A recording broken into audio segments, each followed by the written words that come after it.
Hello, everyone, and a warm welcome to the Conscious Eating Evolution series. I'm Karina, Conscious Eating Catalyst and Soul Relationship Guide, and have created this series to give you a more holistic overview around the transformative power of food, so you feel more enabled and empowered to make healthier and more mindful choices for yourself and this planet. And today's guest is Kimberly Spair, and Kimberly is a board-certified holistic health practitioner, speech pathologist, and yoga therapist, and helps clients of all ages reclaim the health and vitality, free themselves from chronic and mysterious symptoms and autoimmune diseases, and lead healthy, hopeful lives. She gives special attention to the interplay between nutrition and emotional health, viewing the body as a whole, and empowers her clients, especially women, by encouraging them to trust their inner wisdom to become the best selves and ensure the healthy development of their children. Kimberly, I am so happy to have you here today. A warm welcome from my side. I am so thrilled to be here. Thank you so much for having me. Yeah, like with you today, I would love to talk especially about toxins and heavy metals and viruses. But before we get into that, I would love to hear about your personal healing journey, because I think that actually brought you into the field that you work in today, because you started as a speech pathologist. So what made you like go down the other road and especially dedicate your practice as well to the work of Anthony Williams, who's known as well as a medical medium, I think. Yeah. So I was, working in a medical setting, living my best life, minding my own business. We had just gotten married. We built our new home. I was just loving life at the time. And yes, like I said, I was working more medically, but I've always had an alternative side. I've always seen food as medicine. I've always brought that piece to the table. However, not in this capacity. So what happened is one day I was hiking in the woods with my husband. We were always really active into cycling and running and hiking and all of those things. And we had a great day. And I woke up the next morning on a Monday morning and I had neurological symptoms. I had tremors. I had numbness. I had tingling. It was in my fingers and my feet. I even had it in my face. I would feel like a crawling feeling in the back of my head. Long story short, months and months and months of, seeing the best doctors. Cause then I really thought that I was going to be saved by the medical community. That's all I knew. And so both conventional and alternatively, I saw, everyone under the sun. And, I tried things like, I was finally diagnosed with Lyme. And then several years later was diagnosed with Hashimoto's, an autoimmune thyroid condition, after my first was born. But at the time I tried, antibiotics, doxycycline, ended up way worse, from where I began after playing with these medications, trying to trick my body into being well again. I'd never had a health problem in my life. So it was bizarre that here I was, like the picture of health in terms of everyone around me, all of a sudden having labs that were all over the map and my immune system just tanking, and nobody really could figure out what in the world was going on with me at that point in time.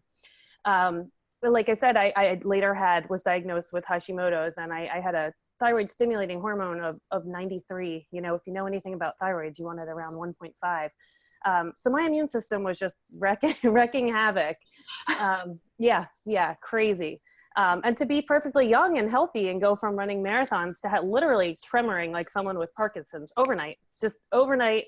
No one could explain why or what in the world happened that, all of a sudden I was having ocular migraines where my vision would go white and sparkly. And I just, trying to find a way to get better, bringing in different pieces of diet. And it wasn't until I found the work of Anthony Williams, thank God. I was researching something on my computer, and that night I had a little breakdown, if you will. I always tell this part of the story. And I begged God on my knees one night saying, there has to be an answer for me. I can't go on like this. I cannot go on feeling the way that I'm feeling. I went from so vibrant and healthy and well to not well, literally overnight. And the next morning, his first book was up on my computer screen. And when I first read it, I was like, this is a little strange and different. And I ordered it anyway. Something made me order the book. And in those pages, I found my story, chronic mystery symptoms that nobody could explain medically. So that's kind of you know, where I came from and how I found his work. And then in terms of, you know, everything that I do now, I just use the information that saved my life. There's no other way. Once something saves your life and changes everything for you, it's just kind of, you know, it's the road you go down, and you want to see other people heal and do the same. Mm. And so what specifically about this work actually pushed you forward on your healing journey? Yeah, so I had tried a ton of different things. Functional medicine doctors, you know, everyone has a component of diet and a component of either supplements or medications, which pretty much is standard if you're going the functional medicine route. So I had tried a lot of that on top of, like I said, conventional medicines. And it wasn't until this work really addresses both viruses and heavy metals and toxins simultaneously. So there were some approaches where I was, you know, trying to chelate metals, which, yikes, made me feel really sick and bad with, you know, with synthetic things, where if you know anything about Anthony's work, he's doing it through a heavy metal detox smoothie, which is using food as medicine, again, to help the body, you know, do its job. We're not, you know, giving something that's foreign. We're using food to help the body, and addressing viruses at the same time. So a lot of us, you know, we're trained to think, okay, you get a virus, it goes away, and, you know, you never have issues from that virus ever again, unless it's something that is, you know, like a known virus that you can have issues with for the rest of your life. But most of us don't realize that some of these viruses, you know, can live in our bodies for years and years and years, and you get the perfect combination of toxins and heavy metals and, you know, environmental toxins, things that we're all living with, along with these viruses. And then you can see things like chronic and mystery symptoms, depression, anxiety, you know, SIBO, all these different things that, you know, we're all told that this is what's wrong with us. But when it comes down to it, most of the time, it's a combination of viruses and heavy metals, toxins, if you will. So it's like the symptoms is like whatever we notice on like in the physical, but whatever is behind it, that's what's often not looked at. And that's like a common theme, that it is actually viruses and bacteria, or mm-hmm. Yeah, it can be viruses, bacteria, both. And then what happens is when we have things like heavy metals, it can actually keep bacteria and viruses stuck in the body. So if we eliminate the heavy metals from the body, then the body can go after the viruses and the bacteria. Of course, in this work, we're helping facilitate that by using herbs and different supplements and food, always food first. But, you know, when we have heavy metals, it's hard for the body to, you know, take care of those viruses. So we're always doing both simultaneously, you know, eliminating toxins, heavy metals, environmental toxins, and, you know, going after the viruses themselves. And so what role does food play in addressing or putting the body into the best place, and then to address actually the viruses or the heavy metals that are just part of everyday life, or that we actually come in contact with? Yeah, so our food can either make us more sick and add more toxins. You know, if we're dealing with foods that are highly processed, we can just add more pesticides, more herbicides, toxicity right through our food. Or food can literally save us, because if we're eating a diet that's high in fruits and vegetables, we're literally creating an environment in our body where it's slowly detoxing over time. So if we're always slowly detoxing, you know, we all live on planet Earth, so there's heavy metals in the sky, you know, it's in medications, it's in dentistry. You know, the heavy metals and pesticides, herbicides, those things are everywhere. You know, whether you live near a park that's spraying, or, you know, your neighbor's spraying the lawn, maybe you take, you know, special care, but other people around you are still spraying things, or near wineries or any of these places that are spraying all kinds of pesticides. You know, that's where we get the heavy metals from. So if we are eating a diet that is encouraging our body to be slowly detoxing over time, then, you know, we encourage, you know, those viruses and those heavy metals to just flush through our system, and then, you know, we can feel better. And in contrast to that, whenever we don't choose foods that really support this detox, what can happen, or what can we actually end up with? Yeah, so our bodies can become really congested. Our liver is like our number one in terms of, you know, helping the body to detox. So when we eat a diet that's really high in fat, you know, animal fat, or even if it's plant-based fat, if it's super high in fat, then it makes it hard for the body to, flush and get rid of the things that we need to get rid of. So when we are eating that diet that, brings the body a nice alkaline state, pH, then it really helps the body to eliminate the toxins. Mm. And from your perspective, what kind of foods are the most supportive for this to happen, or to support the body to detox the best way? So I'm sure you've heard all the hype about the celery juice trend. Everyone now is saying it's a trend. But I can give you a testimony of the fact that is the number one thing that changed my life. I actually was having extreme insomnia when my health issues went down. I never had, a problem sleeping in my life. And when I started the celery juice, within a day, my body, my nerves, everything started to relax, because the mineral salts in the celery help the body to not only eliminate toxins quickly, rebuild the gut, but also to eliminate things like viruses and heavy metals. So celery juice is always my number one. Cucumber juice, lemons, limes, oranges, wild blueberries, dragon fruit, greens, sea vegetables, all of these things just help the body to, eliminate and flush. Lots of smoothies, lots of juices, and just lots and lots of hydration, coconut water, all of those things that are really dense in water really help to flush the body. And do you especially propose, suggest that you don't go on a entire just cleanse with certain detox diets or whatever, but rather do it slowly and progressively?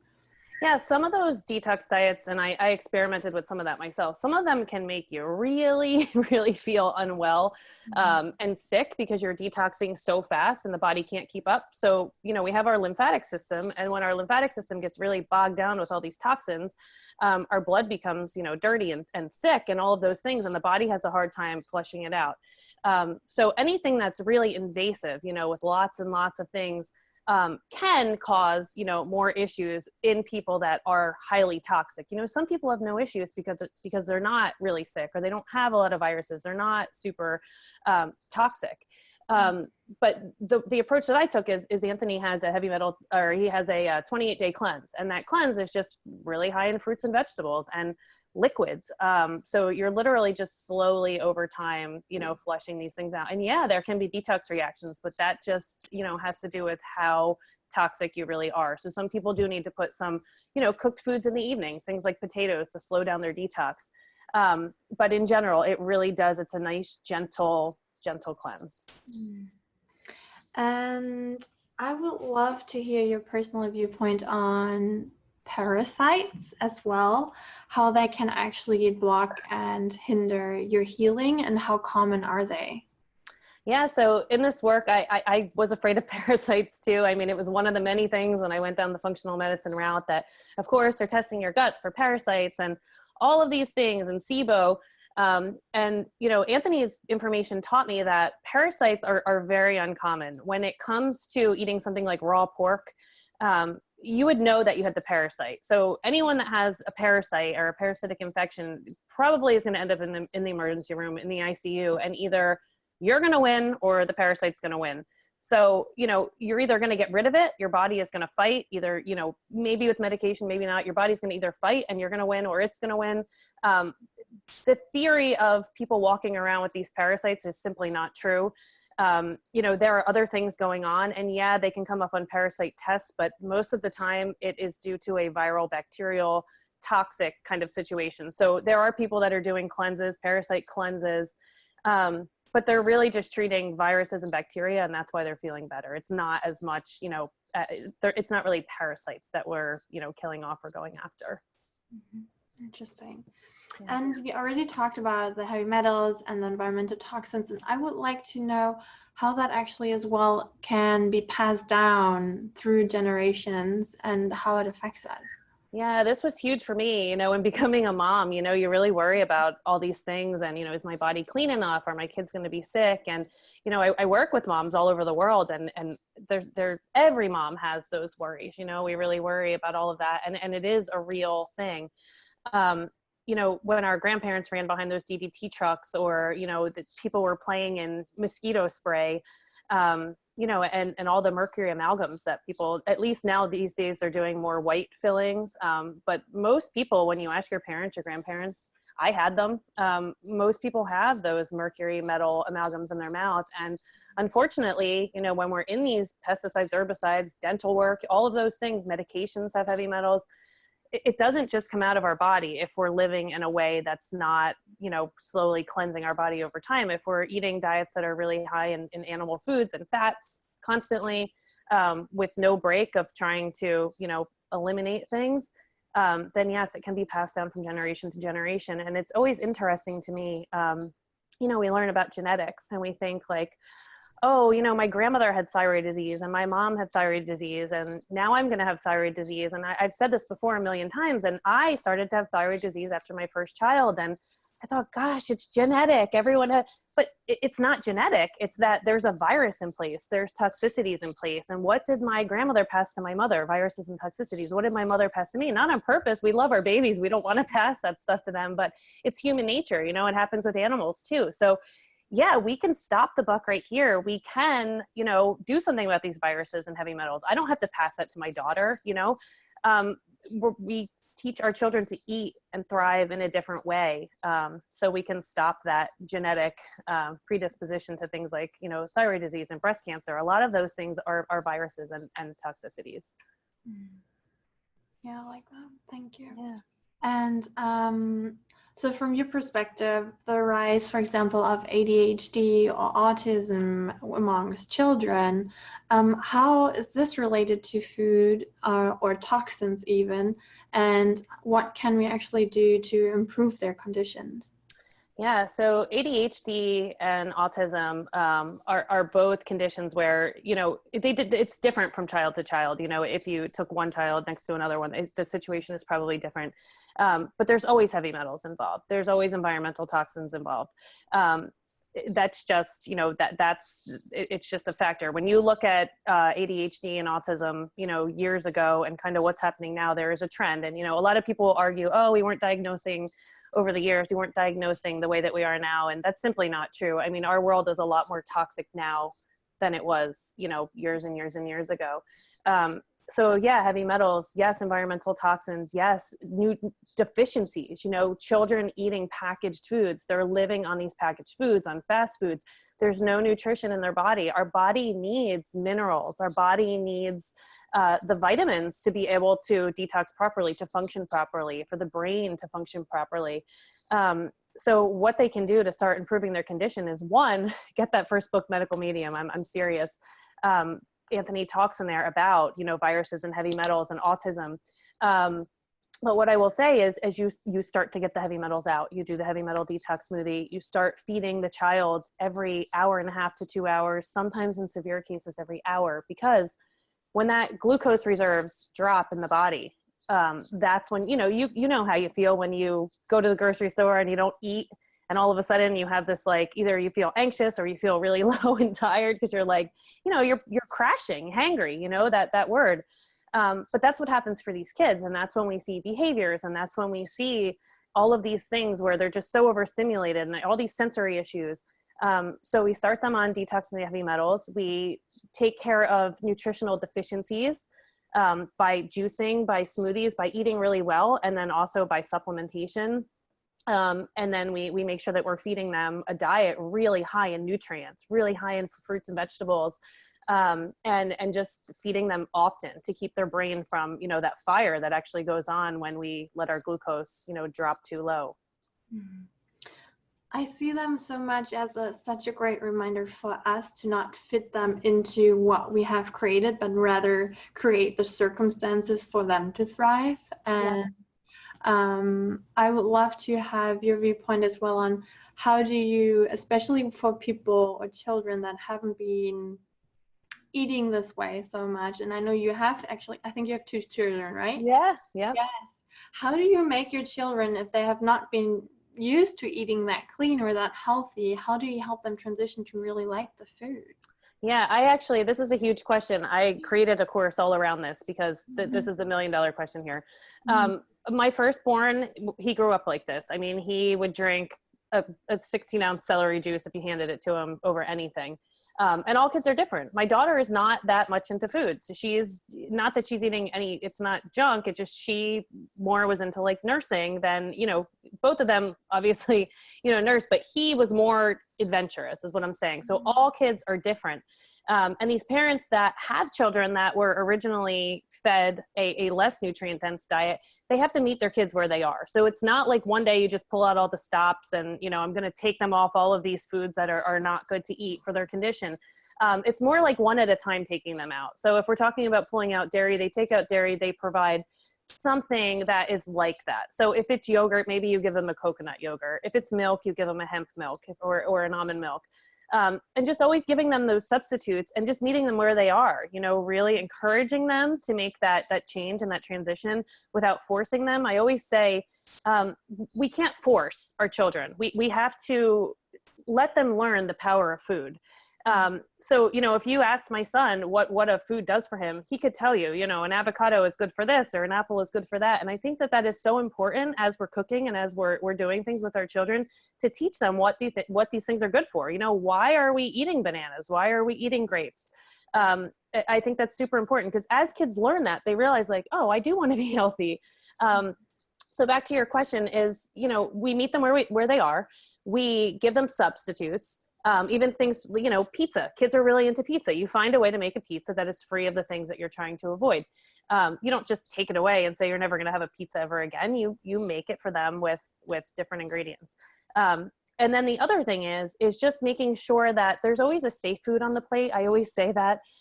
So if you're trying to get your child to eat applesauce, for instance, and they really don't like it, they don't like the texture, they don't like the, whatever it is, but they really, really, really like an avocado, you have that on the plate with it because that brings down their anxiety.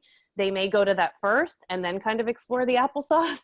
They may not, but there's also, there's a rule, we have to introduce things to children at least 17 times for them to accept. So we don't stop. Oh, they don't like the applesauce, I'm never going to give it again. We just keep trying. We always pair it with something that they like. There's lots of tips and tricks, you use different fun straws, twisty ones, different colored ones, cups that are fun, forks that are fun, plates that kids, those little techniques for kids, it sounds ridiculous to us, but you would be so surprised at how excited kids get for a twisty straw. Like, sure, I'll drink some green juice because that's a really cool straw, or just letting them use ours. My daughter's 17 months old and she, will do anything to just drink out of my drink with like the cool big straw. That's, in a kid world, those are some tips and tricks. Mm-hmm. I love that you pointed out to expose them 17 times to the kind of foods, because I think a lot of people easily start too early, stop too early. Yes. To not continuously give them maybe they don't like it. They don't like it. So they get anxious with new situations just like we do. They don't know. They're like, what is that thing on my plate? Not all kids. Some kids will just, like I said, my son is like that. My daughter is a little more like, And I think that we as parents have to value that in our children. They're not the same. They're not going to be the same kid. We guide them with the same examples and the same, we teach them the same way, but they may be a little different, and that's fine. It's our job to meet them where they are and just keep introducing and keep giving them things. And, eventually their diet will go from, the 3 or 4 things that they eat, and it will expand. That's just how it works, especially when they're watching us. We're like their biggest model. You ever notice your children's biggest fan? You come down the steps and they cheer. It's like they're watching you. Mm-hmm. And how do you make this really health committed lifestyle work within a family union, especially if you're very busy? Yeah. So the biggest thing for us, because it's very expensive to eat a diet, organic and really high in fruits and vegetables, is we learned how to buy wholesale. So we learned how to purchase wholesale. If you're interested, on our blog, there's actually a whole thing about how to do it, but you basically find somewhere in the area that delivers to grocery stores. So they're delivering cases, and you go directly and you buy directly. So we buy a case of celery, a case of cucumbers, a case of apples. And this is all for juicing. If you had to walk in Whole Foods and buy a case of oranges, your bill would be, unbelievable. And you do it through, this wholesale. And that's where, you really can, it's very cost effective. You can also split it with other families. We have several families. If we don't want a whole case of blueberries, for example, we can, split that with another family.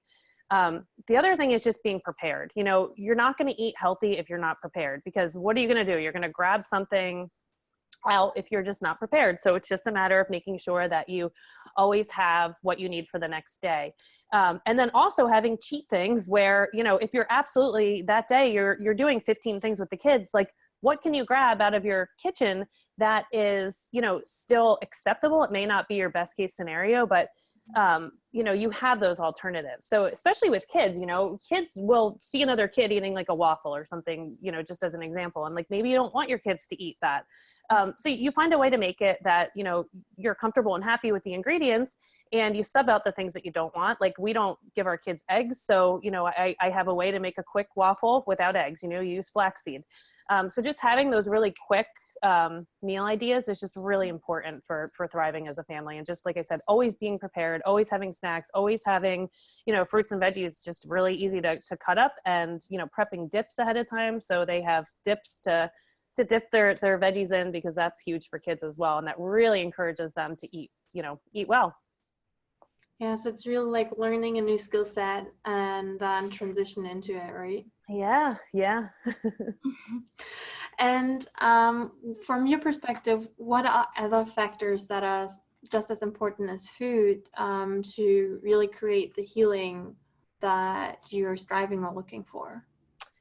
Space, quietness, being out in nature. And for me, it was really addressing emotions, because there are, you know, our emotions keep us stuck.